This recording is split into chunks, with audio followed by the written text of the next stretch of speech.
And I think we're good. Hello, hi everybody. Welcome to the continuing conversation in sound. Sounds good to me. My name is Karen Jones, and we have the lovely yeeleylau in New Zealand. Hi. Hello, Karen. Good to what's Japanese for konnichiwa? You're in Tokyo. Ah, Konnichiwa. yes, it's konnichiwa time. It's still afternoon, even though it's evening for you. Is it? Yeah. Yes, early evening, 6:30. But we're in summer now, so it's kind of long evenings. Oh, that's so nice. Yeah, I have to always, because my schedules are so different when I'm working at night. I'm up late, and so I wake up late, and so I'm always rushing to get the last few rays of sunlight before the day ends, and all of a sudden it's night again. Such is the life of a singer who works at night. But it's something that I've done for so long that even when I'm on my normal schedule, I have a tendency to just stay up late and wake up late. So luckily I can still do it. I don't have to, get up early if I don't choose to. Yeah, amazing how our bodies can adapt. Yes. Yes, it really is. Even though it took a little while, this trip. It took a good, 5-6 days before I felt I was really on this side of the world, as I like to call it. It's like your body. We were supposed to meet because I was also in Asia, in Hong Kong and Taiwan for a bit. But I guess the topic is resonance. So I found it quite interesting, and it sounds like you took a while to adjust to Japan, and it took me a while to adjust to the city, the intensities of the intensities and the population of the people and the frequencies that were going on there. Oof. There's a reason why we choose to live in certain cities, and our conversation today is what about resonance? And resonance is literally how something resonates with you. How does it vibrate with you, right? Yeah, absolutely. So, I mean, there's a reason you don't live in Hong Kong anymore. Or did you ever live in Hong Kong? No, I mean, no, I haven't lived in Hong Kong. That I had a few moments, like my parents live there, my family are there, but I was brought up in the UK. So as a young, I moved around quite a lot, but as a young adult, I guess the place I lived before I moved to New Zealand is London. So that's a city with lots of different dynamic energies, and I loved it. And I I really had a good time. But I remember when I decided to move to New Zealand, I went traveling and went back. So it's like a bit away, went back. I then really noticed what a contrast different countries can be in different places and different cities. I'm sure people out there are aware of that as well, especially with crowds. That I believe I realized I had changed. So my resonance changed. So therefore there was kind of a mismatch with where I was at and maybe the lifestyle I was living. So that started to feel disharmonious, I guess was one of the words, or dis-ease in my body. And then when I went back to visit, it took me a good 4 weeks to actually venture outside. Because it was like, oh my gosh, there's so many people. And I remember my friend coming to visit me when I lived in London. She came to visit and she was out of town and she lived in a small village. And when she came to me, and she's a really tall person, I'm thinking, oh, she'll be fine. And the look on her face was like, oh, like, no. People coming at me. And it's something, I don't know how you're finding Tokyo. It's something you kind of tune into. It's almost like you have to choose to adapt to that resonance to be okay with it. Right. There's one thing to have something resonate with you, and then there's the adaptation of a resonance. Like specifically yesterday, I was out, and it's the holidays, and the Japanese are very enthusiastic about gift giving. They are a very gift giving culture. And so Christmas is not their major religion, they honor the idea of gifting and receiving. And so, oh my God, I just didn't realize it was the day after Christmas. I went to like one of the biggest shopping areas, but I figured, oh, it's a Wednesday. It's not going to be a lot of people. Oh, it was a sea of people, and maneuvering, walking through the crowds. It was not my thing. Really. I like having the park to myself usually. And I didn't walk through the park, but walking in this area, it was just so much hustle and bustle. And I was like, gosh, I haven't been around this in a really long time. So I had to adapt, like you said, I had to adapt to the resonance of that many people. And in fact, when you resist it, you can have anxiety, you can get overwhelmed. Yeah. So it really is, it's important to take a breath and go with the flow. Absolutely. Yeah. Gosh. So much easier when it does resonate for you, though. You know. Yeah, it's interesting about it because I actually got this necklace on. It was this necklace that helps with EMF frequencies, and my partner had this in Hong Kong, and I've never really had to wear it in New Zealand. But yeah, in the cities, I just really felt quite knocked around. And it was just more the intensities of because the number of people per square feet, right, meters, wherever you are, is quite a lot more. And so I thought, oh, maybe. And I was thinking about our conversations about sound and frequencies. Okay, what's that? Is it just lots of different signals? So there's this like dissonant combination of frequencies. That's kind of my body's not enjoying it. But once I put this necklace on, it just kind of helped me come back into resonance of my own world a little bit more, and it was like but more bearable. I totally get that. Absolutely. It's I mean, if you consider that we're all electromagnetic beings, and then everyone has a cell phone and they're emitting frequencies, and then there are in a city, at any rate, you walk by cafes that are Wi-Fi, and then you have levels and levels and levels of Wi-Fi, of everyone with their own Wi-Fi. And every time that signal goes out to connect to the cell towers, there's literally a bombardment of energy being sent. All these transactions, let alone, our technology transactions, as well as our bodily energetic transactions, Yes. And it felt like wading through, it was almost very, you could really feel it like wading through treacle for me. And it's like, whoa, you could really feel it in my hands. You could really feel it like when you're moving your hand. I know it's humid, but maybe it's like, I was wondering, is the humidity more than just the that? Humidity. Yeah. More than just water, it was just kind of energetic soup. Yes. Wow, that's so brilliantly explained. I really like how you did that, because it just gave me clarity around what I was perceiving yesterday. Just maneuvering through the slow moving crowd. It's slow for me because I want to get moving, and people are like, da, da, da. City people, and I used to be that. I grew up in New York, so I know what that vibe is. And it's like, I live in Las Vegas, and Vegas is just so much more relaxed. Obviously, I don't spend time on the Strip, which is where all the gambling energy is, and the drinking energy, and everything else that goes on that's sinful on the Strip that everyone's so loved. But living outside of the Strip is very calm and very conservative and pretty easygoing.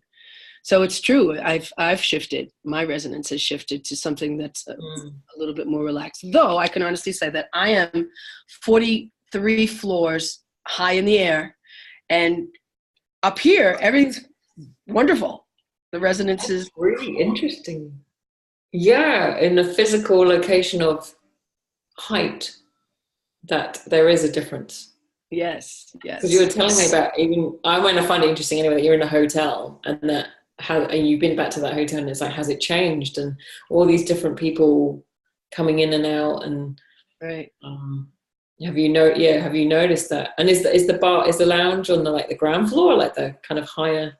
Oh no, the bar I work in is on the 52nd floor. It's the highest floor, and it has the best view. and the energies that move in and out are there are a lot of people coming and going all the time. But the overall energy of the room, interestingly enough, I was noticing this because I've been singing there for 12 years. So the room itself has its own vibration. It has its own resonance, and it's in the chairs, it's in the wood, it's in the murals that are on the walls, it's in the steel and in the glass. And I've been speaking to them, to the room itself for many years. So it's like really like being home. And there's a joy in that room when the people who are there allow it. It's really amazing.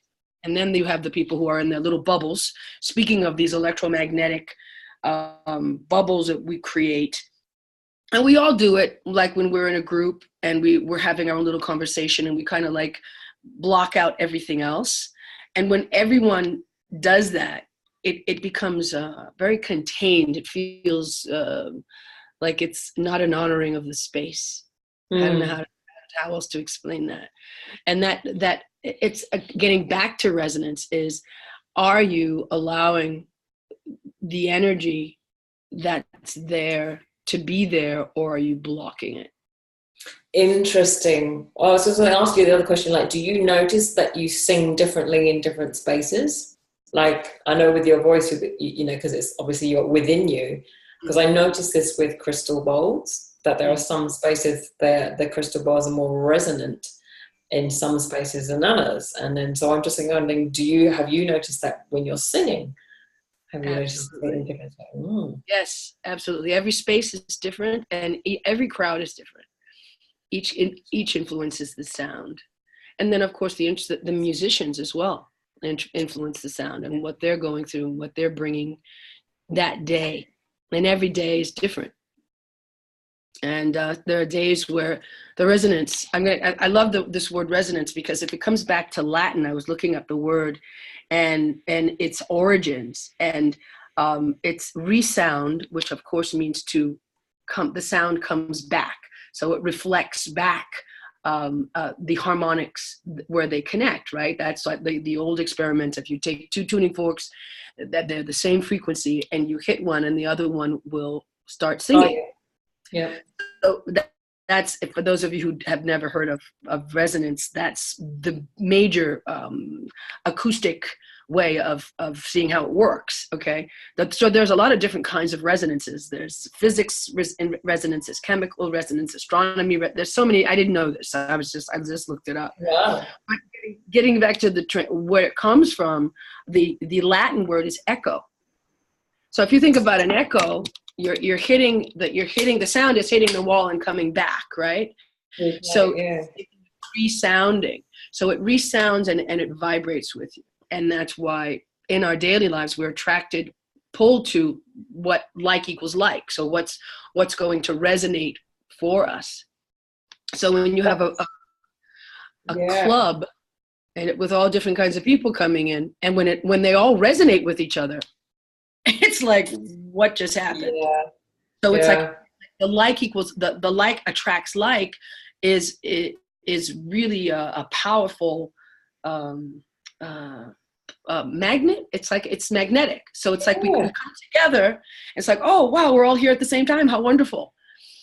And a lot of people who don't connect to that, you can feel the dissonance, the lack of that's a beautiful picture. I was looking up the word resounding. It's like, oh, resounding, and it's this beautiful.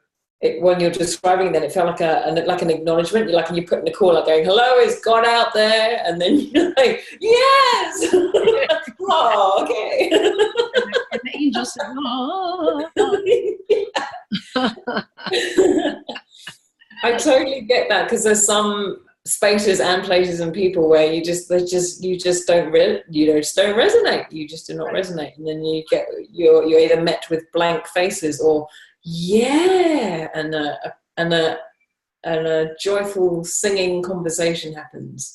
Yes. And I had this with the musical instruments. Our household is being filled with more instruments each time I speak to you. my partner's son has got a saxophone and he was playing around with it, and it's loud. And he shut all the doors, but we've got wooden floors.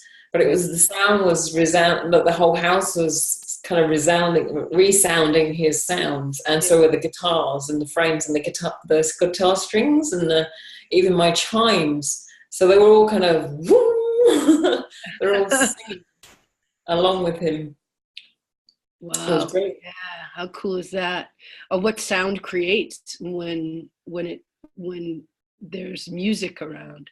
And I always think about, I know this is crazy, but Frankenstein, Young Frankenstein. You remember Young Frankenstein, but Mel Brooks? It's an old film. It's a comic film about Frankenstein, and when Frankenstein comes to life and he hears a violin for the first time, he like reaches in the air to grab onto, where's that? What is that? And I always get that beautiful image of someone who's never heard sound, who's never used their ear translators, because that's what they are, right?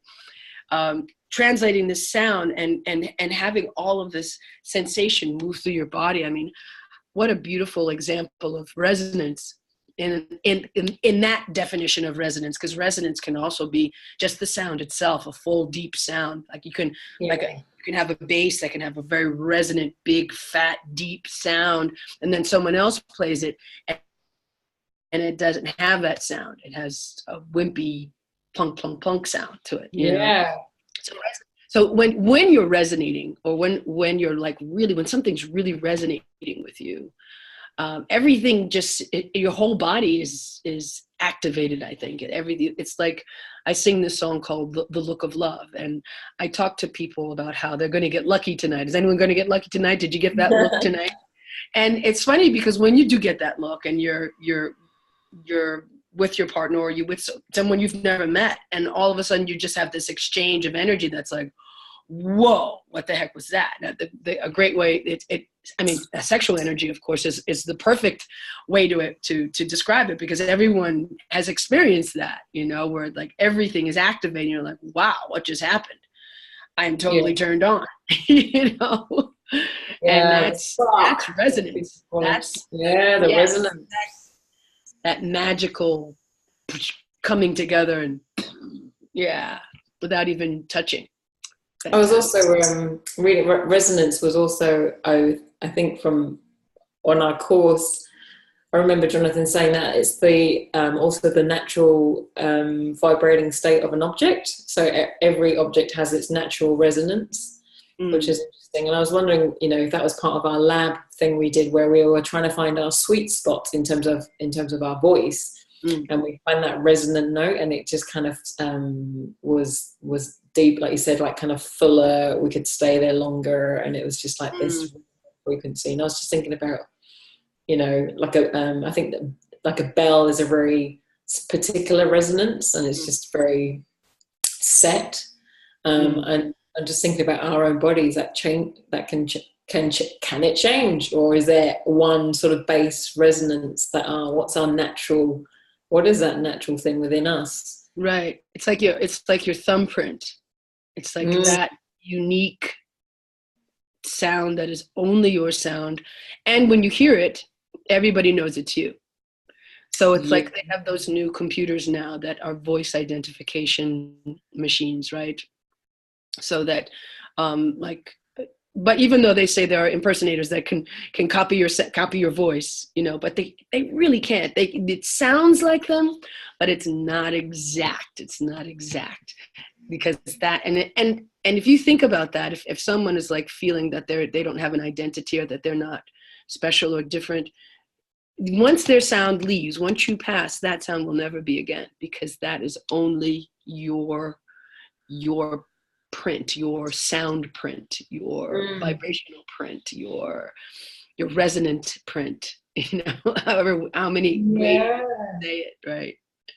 Yeah, absolutely. Because that goes into, is it called the timbre of the what makes our sounds unique? The thumbprint, like you said, like our bodies are different, our mouth cavities are different shapes, our vocal cords are whatever state it's in, and that's what's brilliant about us as individuals, that we have our own unique sound resonance. Yes, yes, yes.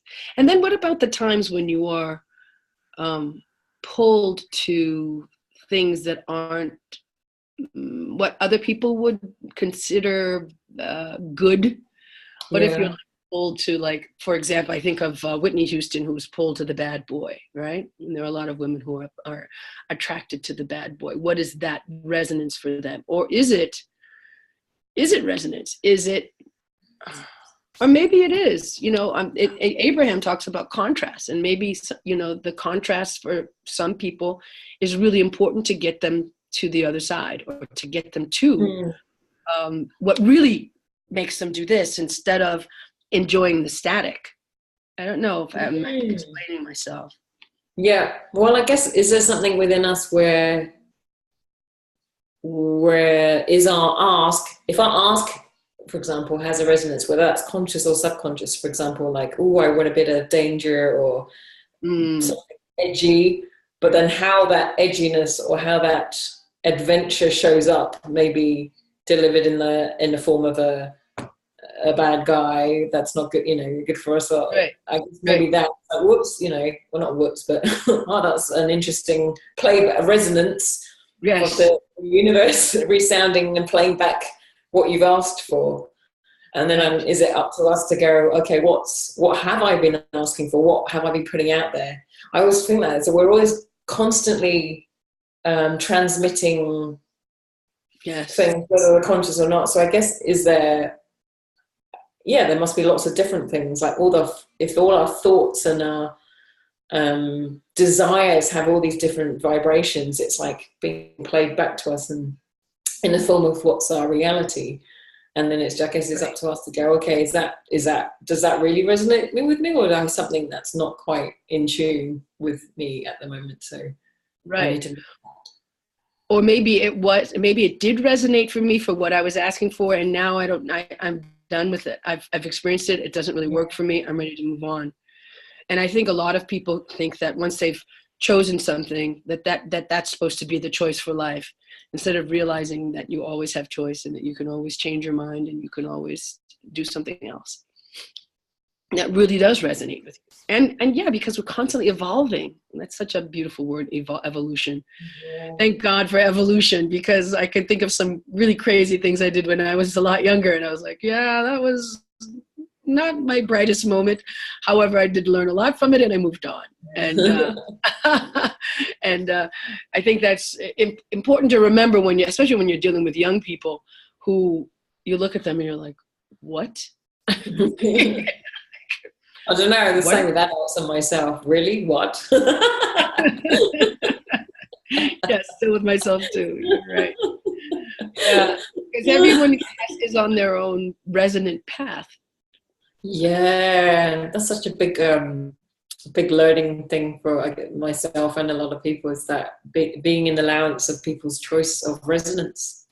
Mm-hmm. Yeah. When it's not yours, because the spectrum is huge. There's just so many different things to plug into, right? There's so many different dimensions and levels and layers, and how exciting that there's always choice to choose. There's always choice. I just love that. Yeah. So how do you has it been a journey for you in terms of what you find resonates? Like, is it like a sensation thing? Is it like a auditory thing for you sometimes, or it depends on it's a really good question, because we all go through phases in our lives, and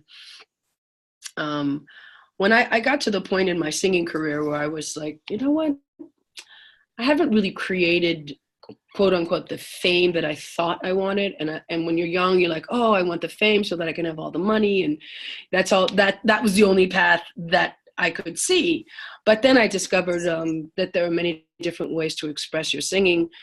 This is for all you singers out there. There's not just the path to being a number one top selling artist. There are so many different levels of artists in the world. And not all of them are designed to be superstars.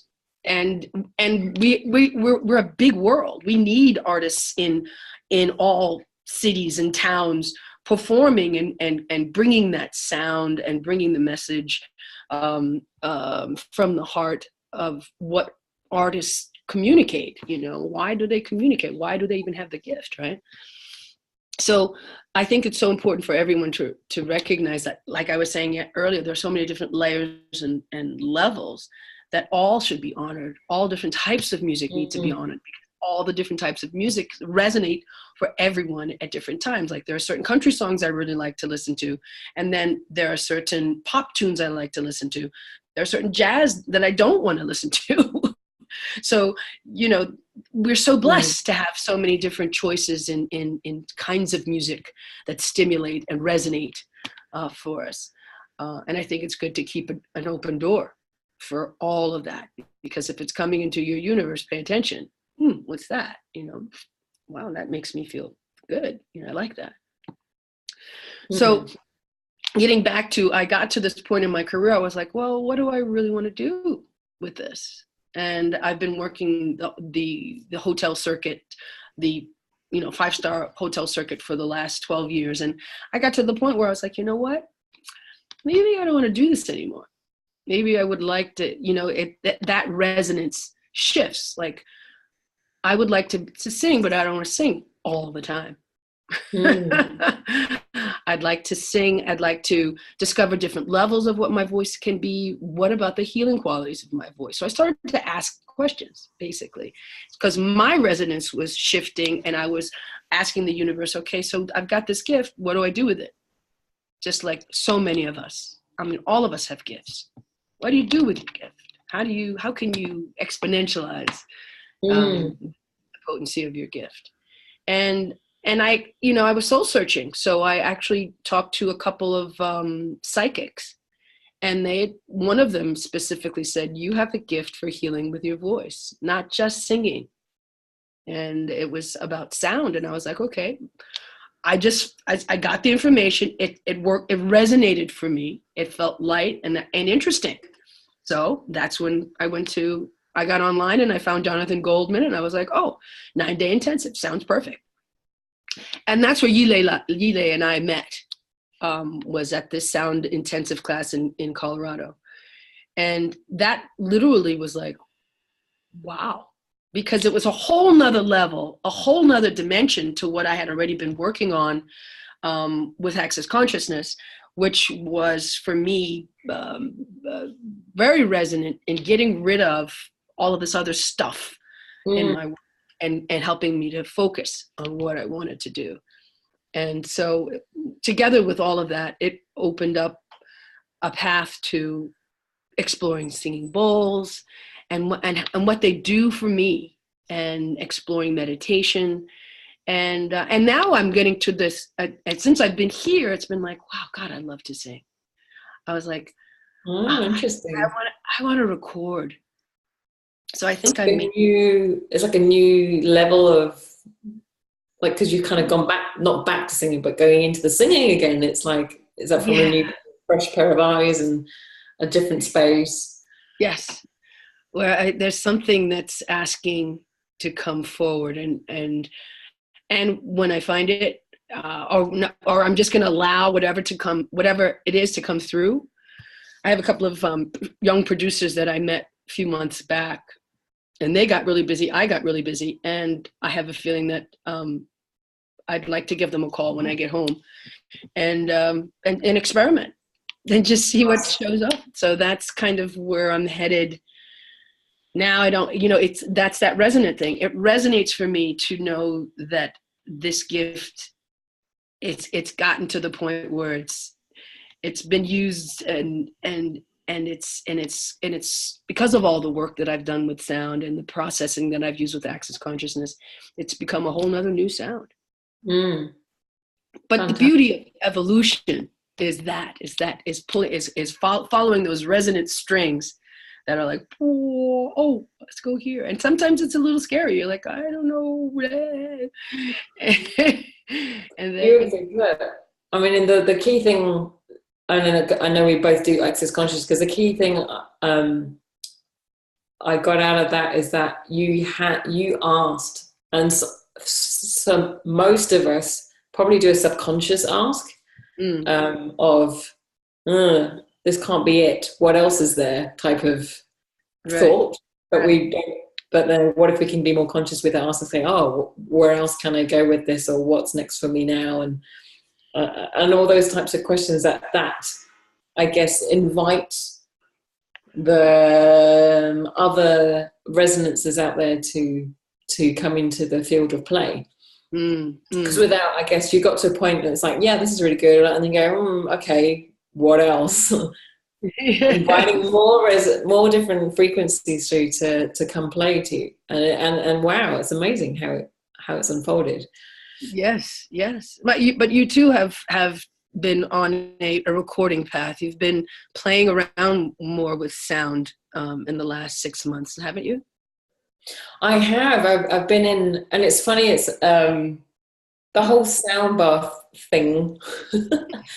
That's how it started, and I did that because I found that people were not quite ready. Because I was quite keen to basically invite people to play with their voice and play with me with their voices, but I realized people weren't quite ready or didn't know who I was. So the sound baths were a kind of accessible way of doing that. So that became a thing. It's funny. So the ask, and it's like what shows up. We have to let go of the how. Things show up, and then the recording came up because someone said, "Oh, this is great. Do you have a CD? Because I could really do with this to help me to sleep." And so it wasn't like I wasn't on my list to go, I'm going to be a recording artist. It was like okay, I'll go in. And then it was a process, and it was finding someone that resonated with me, that I could work with, or that could get what I was doing. But I also noticed that came with ease. So one lady showed up, and then we had a good play, but we were more like, okay, maybe we're just more playmates rather than she was helping record. And then I just asked, I guess, again, I wonder who else, maybe someone else that would be fun, it'll be easy. And then a name popped up, and that was it. So this guy who only lives like 20 minutes away, who's a recording studio, was super keen, because I said, like, I've got weird instruments. He normally records bands. He's never done it before, but he was super keen because he had experienced meditation music, and he was really interested to get into that genre. So we had a learning experience together, and cool. Yeah, and he was really encouraging. So it was a perfect resonance. It was a good match in terms of what was required for me, because I was not very confident as a record. It's a completely different ballgame. I'm sure you definitely know this is like live to recording. It's like, oh my goodness. Such a different way of hearing and seeing, perceiving sounds. But I'm really happy with what I've got, and it's like it's just spurred me on to more. So now I'm like, oh, what next? Yes. What next? So I'm really happy. So I never would imagine myself on. Now it's Spotify. No one wants CDs, and it's like, oh, okay, that's so out of date. I know there's got to be another way to. It's so weird, this transition of getting people to buy your stuff. But now it's like they hear your name, they go online, they put in your name, and then they can go and buy your music. It's like I had that happen like the first day I got here. I was like, I sold a CD, and someone wanted a physical CD, which was weird. Oh. And then, of course, there were digital downloads, but that was prevalent right away. Yeah, it's amazing, this whole new era. So yeah, I'm still not sure whether to print some or not yet. I've been asking it, so maybe not. Yeah, I know. Yeah, and then I was thinking people would give a little stick with their music. Yeah, USB.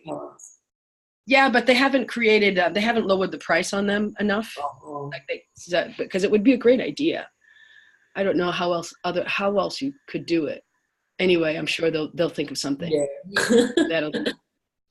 But it's like, yeah, the whole the resonance thing. It's funny you said that, because the recording thing, you play out whatever, and then you hear it back. I And the thing, like, that's not what. That's not how I heard it. Refinement process. Right.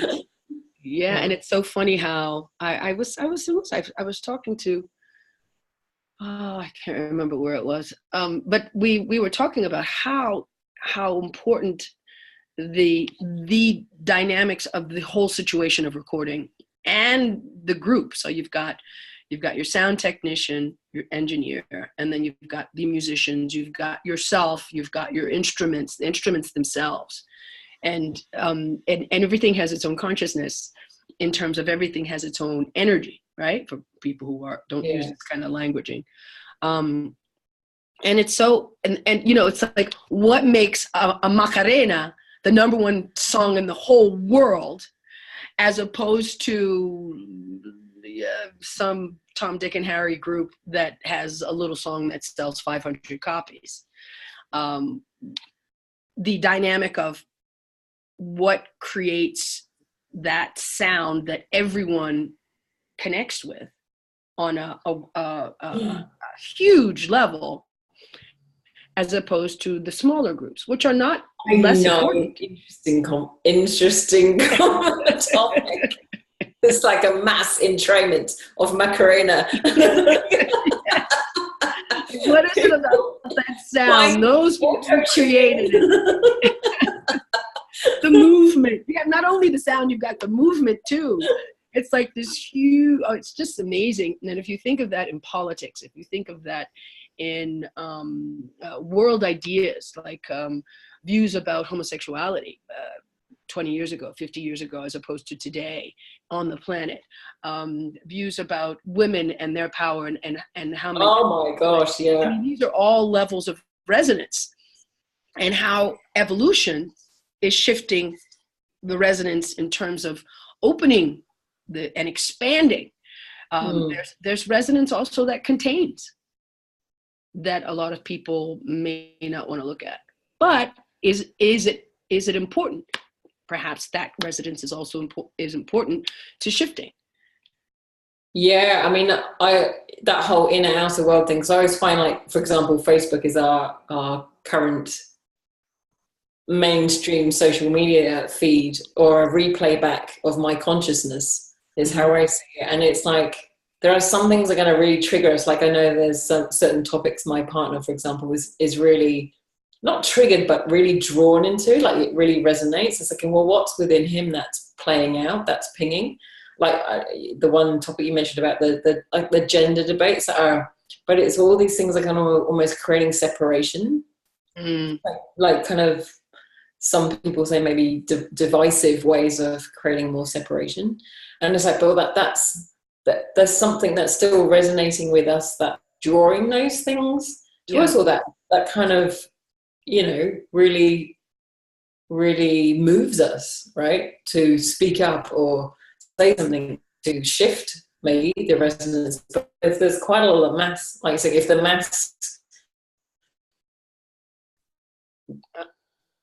consciousness is at Macarena, what else can we tune into, or what other songs are ready to be heard?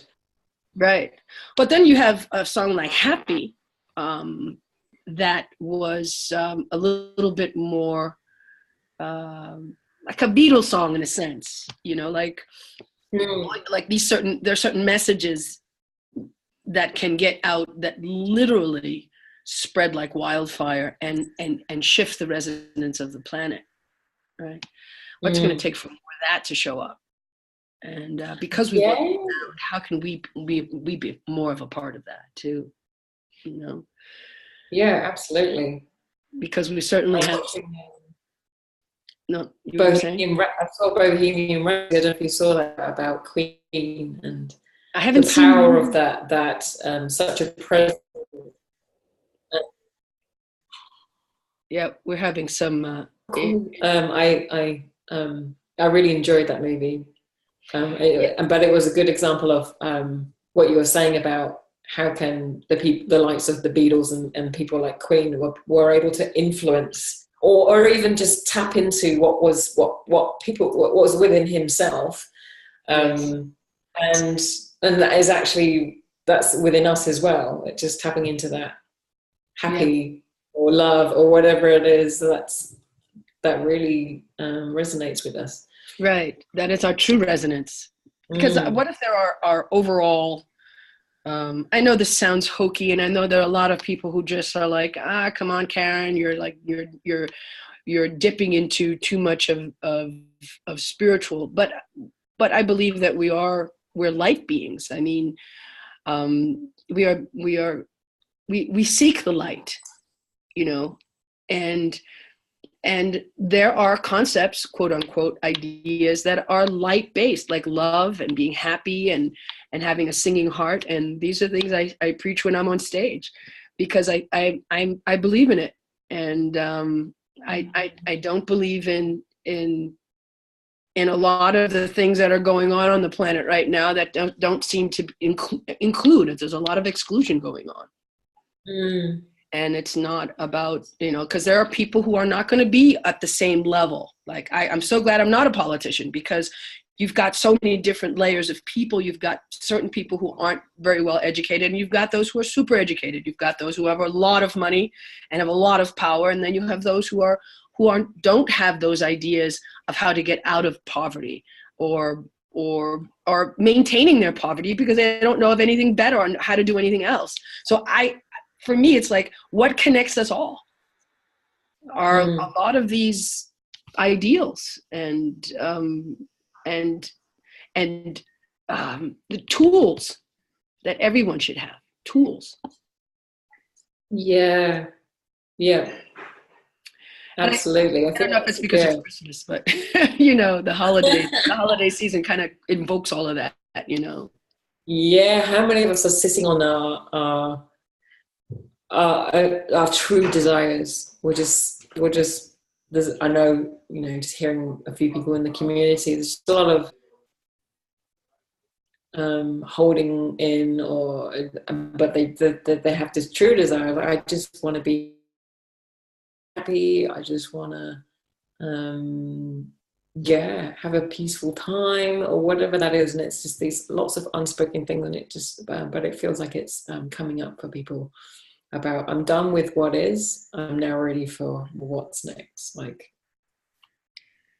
So perhaps that's what our conversation is before the new year starts, getting people to really become more aware of what does resonate with them and choosing it, instead of allowing other people's points of view to run your life, or allowing what other people do is what other people do. What do you really want to do? What really would make you happy? What really gets you going? How many different ways can you say it? What floats your boat? What wags your tail?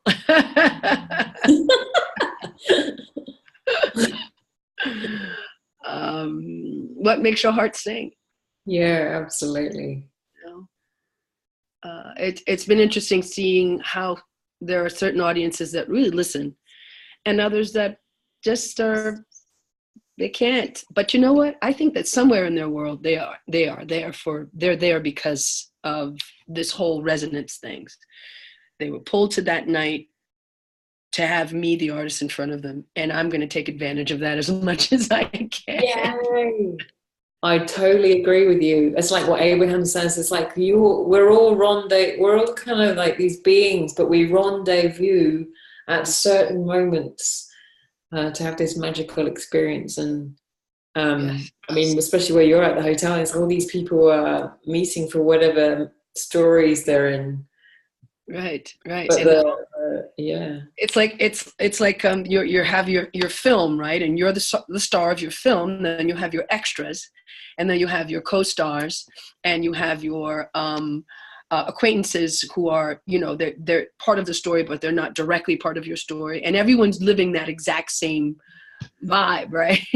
And we're all coming together in and out of each other's movies.